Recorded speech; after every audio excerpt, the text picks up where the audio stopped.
गांधी के civil disobedience movement के बारे में तो आप सबने सुना ही होगा। ये एक ऐसा मूवमेंट था जो महात्मा गांधी ने भारत को आजादी दिलाने के लिए शुरू किया था।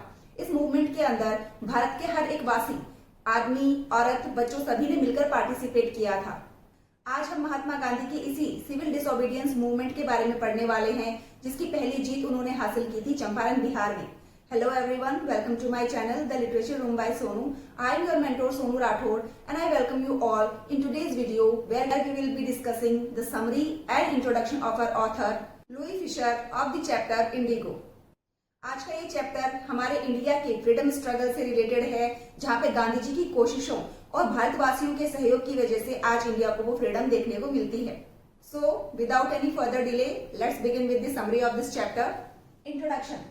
First, starting with the introduction of our chapter, Indigo is about Mahatma Gandhi's struggle for the poor, Indigo farmers of Champaran, Bihar.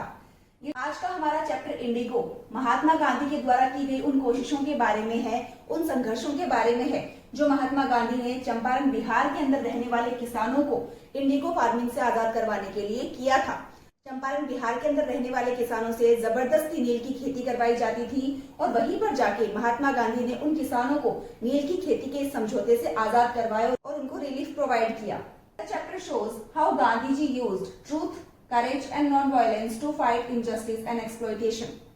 आज का हमारा ये चैप्टर इंडिगो हमें बताता है कि किस तरह गांधी जी ने उन नील की खेती करने वाले किसानों को इस समझौते से, इस एक्सप्लॉयटेशन से आजाद करवाने के लिए सत्य, साहस और अहिंसा का सहारा लिया। मतलब किसी भी तरह का कोई वायलेंट एक्ट उन्होंने परफॉर्म नहीं किया। इन सारी चीजों का सहारा लेकर के उन्होंने किस तरीके से अन्याय के खिलाफ और शोषण के खिलाफ लड़ाई की थी और उन किसानों को आजाद करवाया। तो आज की ये कहानी चंपारण, बिहार में रहने वाले उन किसानों के बारे में है जो कि अंग्रेजों के शोषण से बहुत परेशान थे। अंग्रेजी जमींदार या अंग्रेजी जो प्लांटर्स हैं वो इनको फोर्स किया करते थे कि ये अपनी जमीन के कुछ हिस्से पे नील की खेती करें और इसी समझौते से, इसी खेती से वो काफी ज्यादा परेशान थे और शोषित महसूस करते थे। और गांधी जी ने यहाँ पे आके किस तरीके से इन लोगों को शोषण से मुक्त करवाया, आजाद करवाया, यही अपने इस चैप्टर में आज पढ़ने वाले हैं। Second point, Rajkumar Shukla meets Gandhi ji. यहाँ पे राजकुमार शुक्ला की मीटिंग के बारे में बताया है कि वो किस तरह गांधी जी से मिलने की कोशिश करते हैं। In 1916, Gandhi ji attended the Congress session in Lucknow. Year 1916 की बात है जब गांधी जी कांग्रेस के वार्षिक सम्मेलन में, वार्षिक अधिवेशन में लखनऊ गए हुए थे उसमें शामिल होने के लिए। ये उस साल की बात है। A poor peasant named Rajkumar Shukla approached him, requested to visit Champaran, help the poor। उसी वक्त लखनऊ में एक गरीब किसान जिसका नाम था राजकुमार शुक्ला, वो गांधी जी के पास पहुंचता है और गांधी जी से रिक्वेस्ट करता है कि वो चंपारण आए और वहां के किसानों की कंडीशन को देखे और उनकी हेल्प करे। He followed Gandhi everywhere until he finally agreed। यहाँ पे गांधी जी एक बार कहने से मानते नहीं है क्योंकि ऑफकोर्स गांधी जी के पास टाइम नहीं था। तो यहाँ पे राजकुमार शुक्ला गांधी जी का पीछा नहीं छोड़ते, वो जहां पर भी गांधी जी जाते हैं हर जगह गांधी जी को फॉलो करते हैं। फाइनली गांधी जी इस बात पे एग्री कर जाते हैं कि वो चंपारण जरूर आएंगे और किसानों की हेल्प जरूर करेंगे। Next point, the problem of Champaran farmers. इस पॉइंट में हमें बताया हुआ है कि चंपारण के फार्मर्स की एक्चुअल प्रॉब्लम क्या थी, किस प्रॉब्लम से वो सफर कर रहे थे। British landlords forced farmers to grow indigo under the tinkathia system on 15% of their land.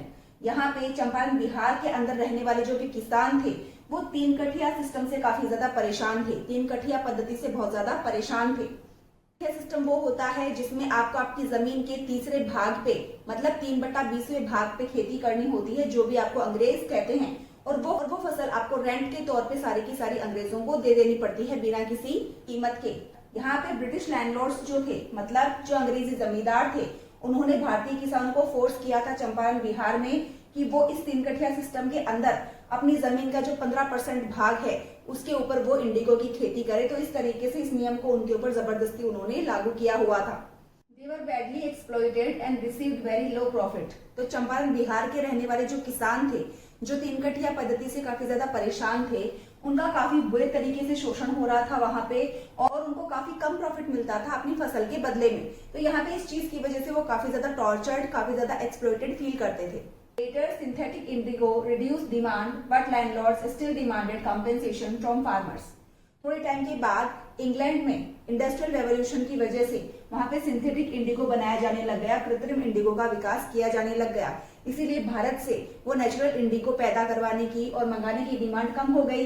लेकिन वो जो लैंडलॉर्ड्स थे वो अभी भी किसानों से कंपेंसेशन डिमांड कर रहे थे, जुर्माना या वेतन भत्ते की डिमांड कर रहे थे, क्योंकि उन्होंने किसानों के सामने ऐसा बहाना बनाया कि हम अपना खुद का नुकसान करके आपको इस इंडिगो के जो कॉन्ट्रैक्ट है इससे आजाद कर रहे हैं, इसीलिए आपको हमें बदले में कुछ कंपेंसेशन देना चाहिए, जुर्माना देना चाहिए, जिससे कि हमारे नुकसान की भरपाई हो सके। Next point, Gandhi ji visit Patna and Muzaffarpur. अब गांधी जी को जब इनकी प्रॉब्लम्स के बारे में पता चला तो गांधी जी सबसे पहले 2 जगहों पर जाते हैं, पहले पटना और बाद में मुजफ्फरपुर में जाते हैं, चीजों के बारे में पता लगाने के लिए, सारी इंफॉर्मेशन गैदर करने के लिए। Gandhi ji first went to Patna with Shukla. At Rajendra Prasad's house, the servants treated Gandhi badly because they thought he was a poor peasant. Champaran जाने से पहले गांधी जी पटना जाते हैं, क्योंकि पटना जो है वो चंपारण के रास्ते में ही पड़ता था। तो पटना जाते हैं राजकुमार शुक्ला के साथ और वहां पे राजेंद्र प्रसाद के घर पे जाते हैं सबसे पहले। राजेंद्र प्रसाद तो वहां पे प्रेजेंट नहीं थे, लेकिन उनके घर के जो नौकर है वो गांधी जी को काफी बुरे तरीके से ट्रीट करते हैं, काफी बुरा उनके साथ व्यवहार करते हैं, क्योंकि उनका ये मानना था कि अगर ये आदमी राजकुमार शुक्ला जैसे गरीब किसान के साथ अगर आया है तो ये भी कोई गरीब किसान ही है, तो उन्होंने उसको रिस्पेक्टफुली ट्रीट नहीं किया। Then he visited Muzaffarpur to gather information, where Professor J.B. Kriplani and lawyers supported him.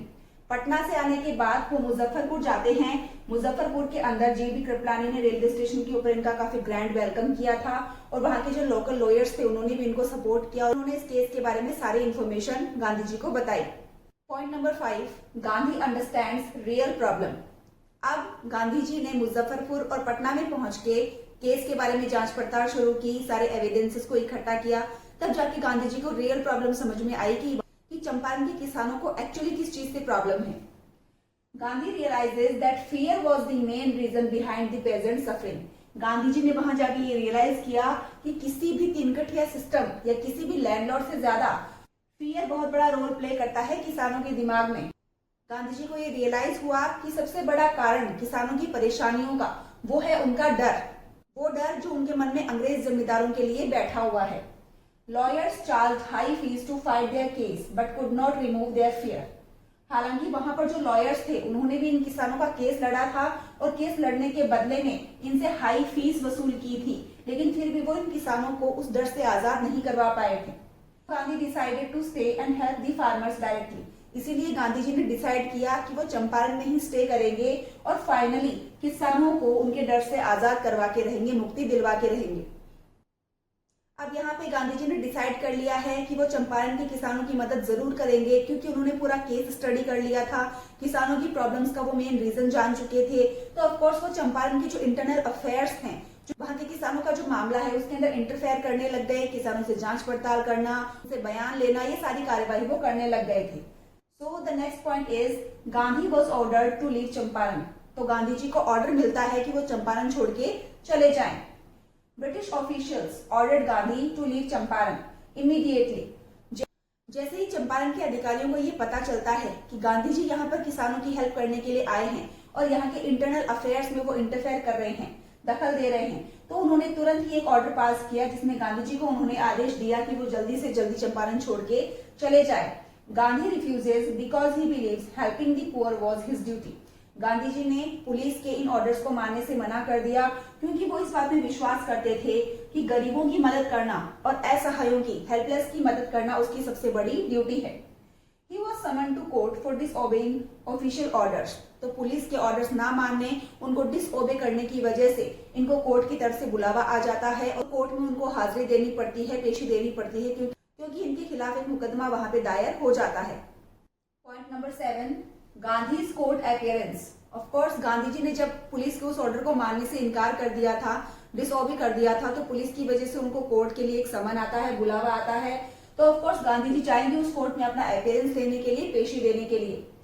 Thousands of peasants gathered outside the court to support Gandhi. जब गांधी जी कोर्ट के अंदर जा रहे थे तो उन्होंने देखा कि काफी सारे गांव के लोग इकट्ठा होके कोर्ट के बाहर खड़े हो गए थे गांधी जी को सपोर्ट करने के लिए।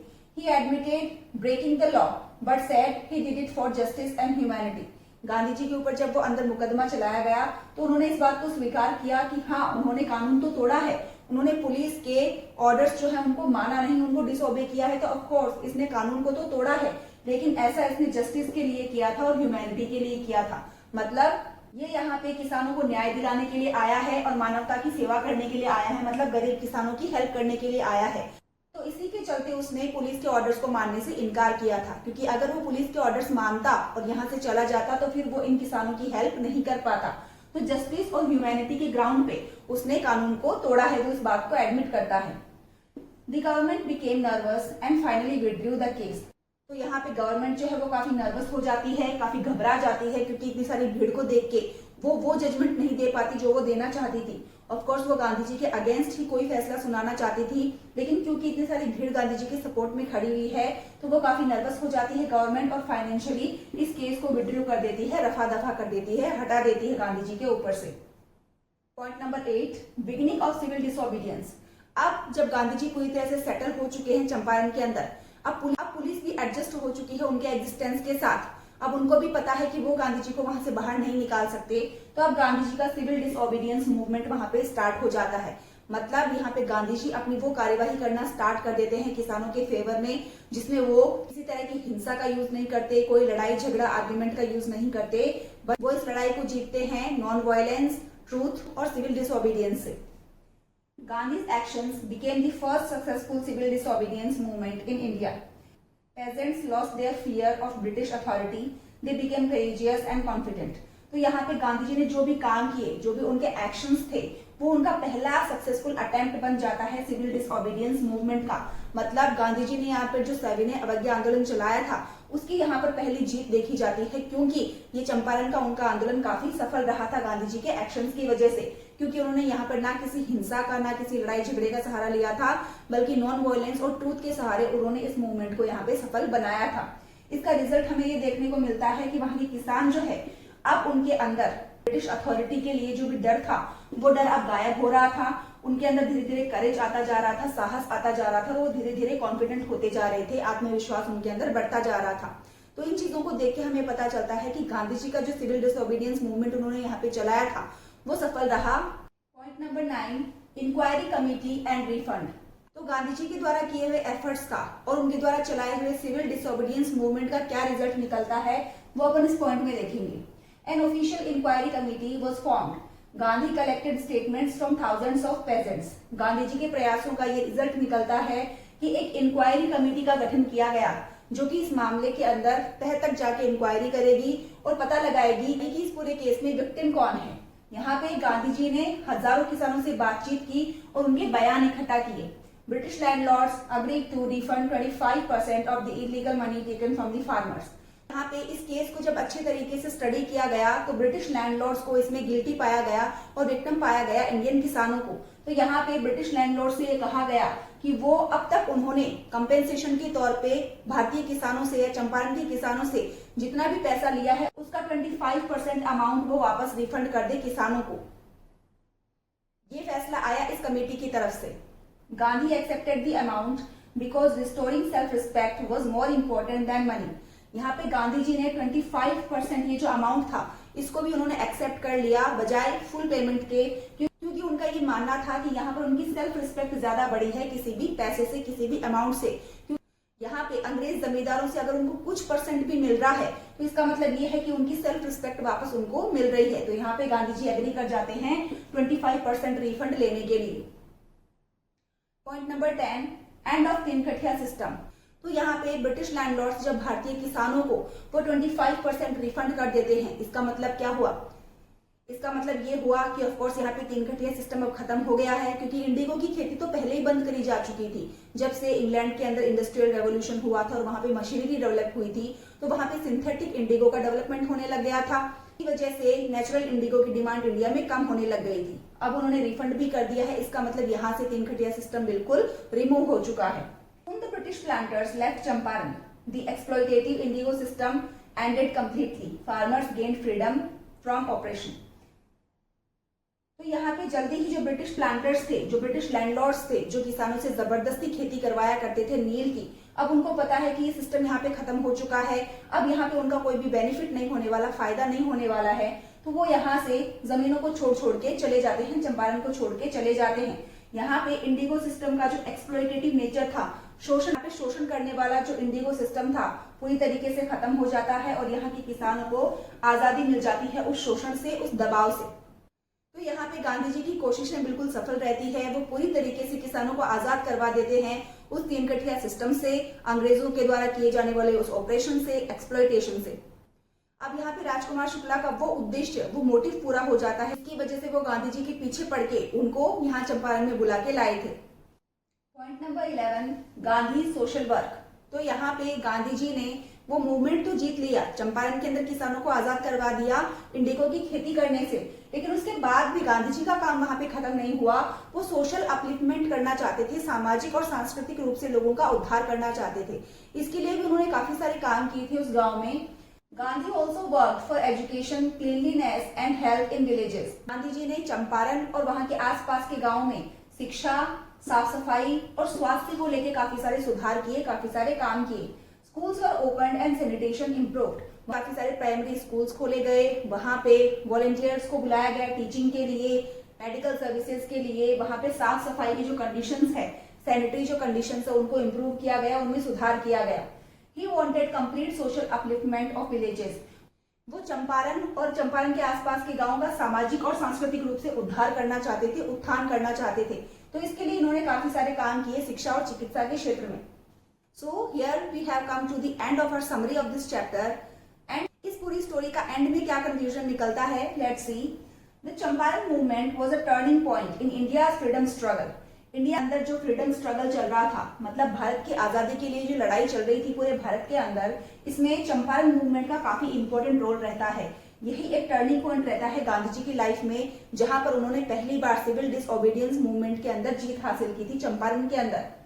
He proved that peaceful protest and honesty could defeat injustice. उन्होंने अपने काम करने के तरीके और एफर्ट से ये साबित कर दिया कि अगर शांति से किसी चीज का विरोध किया जाए, दैट मीन्स अगर सिविल डिसओबीडियंस किया जाए, सविनय अवज्ञा की जाए, और अगर ऑनेस्टी से हम हमारे काम को करें, ईमानदारी के साथ अगर हम हमारे काम को करें, तो हम किसी भी अन्याय के खिलाफ लड़ सकते हैं, उसको हरा सकते हैं।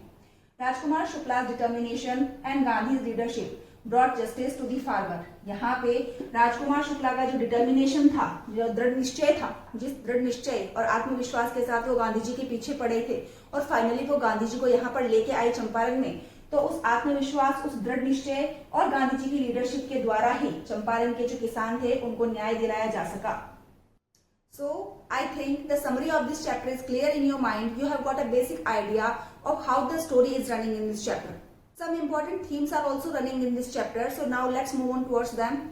So आज के हमारे इस चैप्टर में कुछ मेजर थीम्स रन होती हैं। वो थीम्स हैं power of truth and non violence. यहाँ पे ट्रूथ और नॉन वायलेंस मतलब सत्य और अहिंसा का सहारा लेकर के ही गांधी जी ने चंपारण के अंदर सिविल डिसओबीडियंस मूवमेंट में जीत हासिल की थी।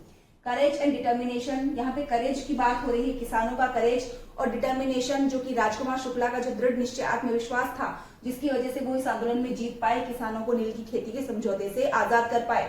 तो ये थीम भी काफी इंपॉर्टेंट है। Freedom from fear, Gandhi ji के एफर्ट्स और कोशिशों की वजह से वो चंपारण के किसानों को उस डर से आजाद करवा पाए जो डर उनको ब्रिटिश लैंडलॉर्ड्स के खिलाफ बोलने से दबाता था। तो उस डर से गांधी जी ने उनको आजाद करवाया। Exploitation of poor farmers, of course इस चैप्टर के अंदर ये थीम मेजरली रन होती है। यहाँ पे गरीब किसानों का शोषण हो रहा था, इसी वजह से गांधी जी को यहाँ पे आना पड़ा और काफी लंबे टाइम तक यहाँ पर स्टे करना पड़ा। And importance of self respect and justice, यहाँ पे किसानों की जो सेल्फ रिस्पेक्ट है और उनको जो जस्टिस दिलाया गया था गांधी जी के द्वारा, उसकी बात हो रही है। यहाँ पे भारतीय किसानों को उनकी सेल्फ रिस्पेक्ट वापस मिलती है जब ब्रिटिश लैंडलॉर्ड्स उनको 25% कंपेंसेशन वापस देने का वादा करते हैं, रिफंड करने का वादा करते हैं। So, dear students, I hope you have got a basic idea of themes and summary of this chapter. Now let's move on towards the introduction of our writer Louis Fisher. इस chapter के हमारे writer है Louis Fischer. So, Louis Fisher was born in Philadelphia. He served as a volunteer in the British Army between 1918 to 1920. इस chapter के writer Louis Fisher, इनका birth year था 1896 और death year था 1970। इनका जन्म फिलाडेल्फिया यूएसए के अंदर हुआ था। अपनी इच्छा से ब्रिटिश आर्मी के अंदर सेवाएं दी थी 2 साल तक, 1918 से 1920 तक 2 साल तक उन्होंने ब्रिटिश आर्मी के अंदर एक सोल्जर के तौर पे सेवाएं दी थी। He made a career as a journalist and wrote for the New York Times, the Saturday Review and for European and Asian publications. Louis Fischer ने अपना करियर एक जर्नलिस्ट के तौर पर स्टार्ट किया, मतलब एक पत्रकार के तौर पर स्टार्ट किया, और इन्होंने काफी सारे न्यूज़पेपर्स और मैगजीन्स के लिए काम किया। काफी सारे न्यूज़पेपर्स और मैगजीन्स, चाहे वो यूरोप के हो चाहे एशिया के अंदर पब्लिश होते हो, उन सभी के लिए उसने काम किया था। कुछ मेजर न्यूज़पेपर्स और मैगजीन्स का नाम यहाँ पे दिया हुआ है। पहला है द न्यूयॉर्क टाइम्स, दूसरा द सैटरडे रिव्यू। इन सभी के लिए उसने काम किया था एक जर्नलिस्ट के तौर पे। He was also a member of the faculty at Princeton University. Journalist के तौर पे काम करने के साथ साथ वो प्रिंसटन यूनिवर्सिटी के अंदर टीचिंग भी करवाया करते थे, वहां पे फैकल्टी मेंबर भी वो थे। The following is an excerpt from his book, The Life of Mahatma Gandhi. हमारा ये जो चैप्टर है जिसका नाम इंडिगो है, ये चैप्टर उनकी एक बुक से लिया गया है। इस बुक का नाम है the life of Mahatma Gandhi. उसी बुक का एक छोटा सा पार्ट है हमारा ये chapter. The book has been reviewed as one of the best books written on Gandhi by Times Educational Supplement.